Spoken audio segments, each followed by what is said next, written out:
Hello viewers, কেমন আছেন আপনারা সবাই? নিশ্চয়ই অনেক ভালো আছেন। রূপকথা ইন দ্য কিচেনে আপনাদের স্বাগতম। আজকে আমি আপনাদের সাথে যে রেসিপিটা শেয়ার করব সেটি হচ্ছে ম্যাঙ্গো কেক। আম খেতে কে না পছন্দ করে, আর আমের এই মরশুমে আপনারা ঘরে খুব সহজেই তৈরি করে ফেলতে পারবেন এই মজাদার তুলতুলে ম্যাঙ্গো কেকটি। আর এটি দেখতেও যেমন সুন্দর তেমনি খেতে খুবই মজার। তাহলে চলুন বন্ধুরা, দেখে নিই এই মজাদার ম্যাঙ্গো কেকটি তৈরি করতে আমাদের কি কি লাগছে। প্রথমেই একটা মিক্সিং বলে আমি হাফ কাপ ময়দা আর 1 টিস্পুন বেকিং পাউডার একটি চালনির সাহায্যে ভালো করে চেলে নিব। আপনারা কেক তৈরির ক্ষেত্রে সবসময় এই শুকনো উপকরণগুলোকে 2 থেকে 3 বারে চেলে নেবেন, যাতে কোনো দলা দলা ভাব না থাকে। এতে করে আপনাদের কেকটি পুরোপুরি পারফেক্ট হবে এবং সফট হবে। ভালো করে চেলে নিয়ে একটা হ্যান্ড হুইস্কের সাহায্যে শুকনো উপকরণগুলোকে মিশিয়ে নিচ্ছি। ভালো করে মিশিয়ে একটা সাইডে রেখে দিব। তারপর আরেকটি মিক্সিং বলে আমি নিয়ে নিচ্ছি রুমের স্বাভাবিক তাপমাত্রার 2টা ডিমের সাদা অংশ, আর নিয়ে নিচ্ছি 1/4 টিস্পুন ক্রিম টার্টার। তারপর একটি ইলেকট্রিক বিটারের সাহায্যে 1 থেকে 2 মিনিট লো স্পিডে বিট করে নিচ্ছি। 2 মিনিট বিট করার পর ডিমের সাদা অংশে যখন এরকম ফোমের সৃষ্টি হবে, তখন এতে মেশাতে হবে হাফ কাপ চিনি। তবে চিনিটা একবারে দিয়ে দিলে হবে না, আস্তে আস্তে মেশাতে হবে আর বিট করতে হবে। আপনি যদি চিনিটা একবারে দিয়ে দেন তাহলে ডিমের ফোমটা তৈরি হতে অনেক সময় লেগে যাবে এবং পারফেক্ট হবে না। তাই অল্প অল্প করে দিয়ে বিট করতে হবে আর মেশাতে হবে। 4 থেকে 5 মিনিট মিডিয়াম স্পিডে বিট করার পরে যখন আপনি দেখবেন ডিমের সাদা অংশে এরকম ক্রিমি ভাব চলে এসেছে এবং যে লাইন্সগুলো পড়ছে সেগুলো একেবারে মিলিয়ে যাচ্ছে না, তাহলেই বুঝতে হবে যে আপনার ডিমের ফোমটি পুরোপুরি পারফেক্ট হয়েছে। তারপর আমি এর সাথে মিশিয়ে নিচ্ছি 2টা ডিমের কুসুম, 1/4 কাপ সয়াবিন তেল, হাফ টিস্পুন ভ্যানিলা এসেন্স আর হাফ টিস্পুন ম্যাঙ্গো ইমালশন দিয়ে মিশিয়ে নেব। তবে এক্ষেত্রে ওভার মিক্সিং একেবারেই করা যাবে না, কারণ ওভার মিক্সিং করলে আপনার ডিমের ফোমটি নষ্ট হয়ে যাবে। তাই আলতো হাতে উপকরণগুলোকে কোনো রকমই মিশিয়ে নিলেই হবে। আর দিয়ে দিয়েছি 1/4 টিস্পুন অরেঞ্জ ফুড কালার। এটি টোটালি অপশনাল, আপনার হাতের কাছে যদি না থাকে তবে না দিলেও চলবে।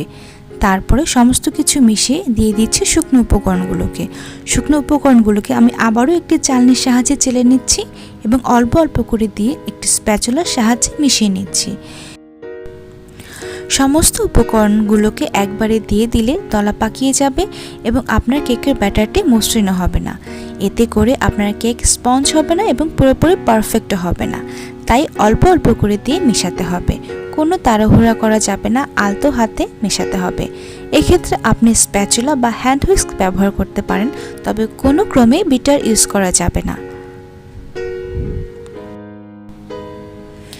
স্ক্রিনে যেমনটা দেখতে পাচ্ছেন সেভাবেই আলতো হাতে মেশাতে হবে, কোনো প্রকার উল্টাপাল্টা মেশানো যাবে না। ক্লকওয়াইজ বা ফোল্ডিং মেথডে মেশাতে হবে। শুকনো উপকরণ ভালো করে মিশিয়ে আমি এ পর্যায়ে দিয়ে দিচ্ছি 1/4 কাপ ম্যাঙ্গো পেস্ট দিয়ে আমি আবারও একটু ভালো করে মিশিয়ে নিচ্ছি। ভালো করে মেশানো হয়ে গেছে, আমাদের কেকের ব্যাটার রেডি। এখন আমি একটি 6 ইঞ্চি টিফিন বক্সে তেল এবং ময়দা দিয়ে সেট করে নিয়েছি। এরপর আমি কেকের ব্যাটারটি ঢেলে দিচ্ছি। সম্পূর্ণ ব্যাটার ঢালার পরে আমি 180 ডিগ্রি সেন্টিগ্রেডে 10 মিনিট প্রিহিট করা ওভেনে 20 থেকে 25 মিনিট বেক করে নেব। তবে বেক করার আগে অবশ্যই ট্যাপ করে নেবেন যাতে কোনো এয়ার বাবলস না থাকে। বেক হওয়ার পরে একটা টুথপিকের সাহায্যে চেক করে নিচ্ছি। টুথপিকটি যদি ক্লিন বের হয় তাহলে বুঝতে হবে আপনার কেকটি পুরোপুরি পারফেক্টভাবে বেকড হয়েছে। এরপর আমি কেকটিকে 2টা স্লাইসে ভাগ করে নিচ্ছি। আপনারা চাইলে 2 থেকে 3 ভাগে ভাগ করে নিতে পারেন। দেখুন কেকটা কত সফট এবং স্পঞ্জি হয়েছে। এখন একটি পাইপিং ব্যাগের সাহায্যে আমি হুইপড ক্রিম দিয়ে নিচ্ছি। এক্ষেত্রে সুগার সিরাপ ব্যবহার করার কোনোই প্রয়োজন নেই। কেকের চারদিকে ভালো করে ক্রিমটা মিশিয়ে আমি আবারও হুইপড ক্রিম দিয়ে দিচ্ছি। তারপর দিয়ে দিচ্ছি ম্যাঙ্গো গ্লেজ। এটি আমি একটি বড় আম ব্লেন্ডারে ব্লেন্ড করে 1/4 কাপ চিনি দিয়ে চুলায় 4 থেকে 5 মিনিট জাল করে নিয়েছি। তারপর ঠান্ডা করে নিয়েছি। গরম গ্লেজ কখনোই কেকে দেওয়া যাবে না, গ্লেজটি অবশ্যই ঠান্ডা করে ব্যবহার করতে হবে। গ্লেজটি দিয়ে ভালো করে মিশিয়ে নিতে হবে।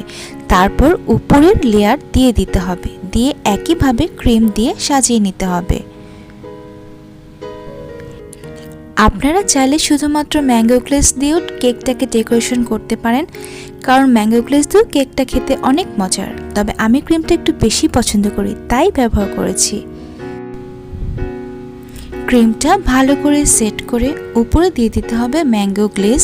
ম্যাঙ্গো গ্লেজটি দিয়ে উপরের পুরো সাইডটা কভার করে দিয়ে দিতে হবে। এভাবে আস্তে আস্তে যেখানে সাদা অংশ আছে সেখানে ম্যাঙ্গো গ্লেজটি দিয়ে প্যালেট নাইফের সাহায্যে পুরোটুকু কভার করে দিয়ে দিতে হবে। ম্যাঙ্গো গ্লেজটি দেওয়া হয়ে গেলে নর্মাল ফ্রিজে রেখে দিতে হবে 10 থেকে 15 মিনিট সেট হওয়ার জন্য। তারপর ফ্রিজ থেকে বের করে একটি ছোট স্টার নজলের সাহায্যে আমি আমার পছন্দ মতো ডিজাইন করে নিয়েছি। আপনারা অবশ্যই আপনার পছন্দ মতো ডিজাইন করে নেবেন। তো হয়ে গেল এই মজাদার তুলতুলে ম্যাঙ্গো কেকটি। আমার এই রেসিপিটি যদি আপনাদের ভালো লেগে থাকে তাহলে অবশ্যই লাইক কমেন্ট শেয়ার করবেন, আর অবশ্যই আমার চ্যানেলটি সাবস্ক্রাইব করবেন এবং ফেসবুক পেজে একটা লাইক দেবেন। আর আমার এই চ্যানেলের সকল ধরনের নোটিফিকেশন পেতে বেল আইকনটি ক্লিক করতে ভুলবেন না। সবাই ভালো থাকবেন, সুস্থ থাকবেন। ধন্যবাদ।